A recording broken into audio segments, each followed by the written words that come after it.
अस्सलाम वालेकुम।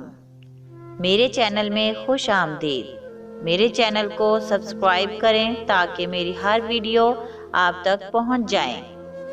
जवानी चढ़ गई तो मैं घर देर से आने लगा। रात देर तक घर से बाहर रहना और सारा सारा दिन सोते रहना मामूल बन गया। अम्मी ने बहुत मना किया लेकिन मैं बाज ना आया। शुरू में वो मेरी वजह से देर तक जागती रहती। बाद में सोने से पहले फ्रिज के ऊपर एक चिट चिपका कर अक्सर सो जाती, जिस पर खाने की नौइयत और जगह के बारे में लिखा होता था। आहिस्ता आहिस्ता चिट का दायरा वसी होता गया और गंदे कपड़े कहाँ रखने हैं और साफ कपड़े कहाँ पर रखे हैं जैसे जुमले भी लिखे मिलने लगे।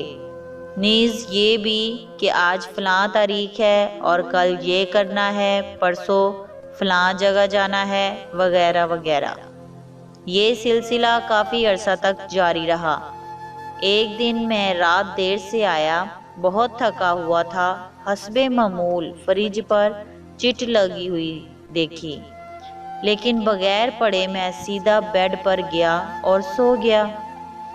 सुबह सवेरे वालिद साहिब के चीख चीख कर पुकारने से आंख खुली।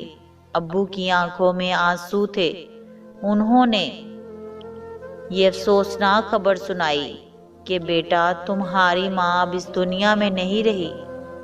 मेरे तो जैसे पांव तले से जमीन निकल गई। गम का एक पहाड़ जैसे मेरे ऊपर आ गिरा।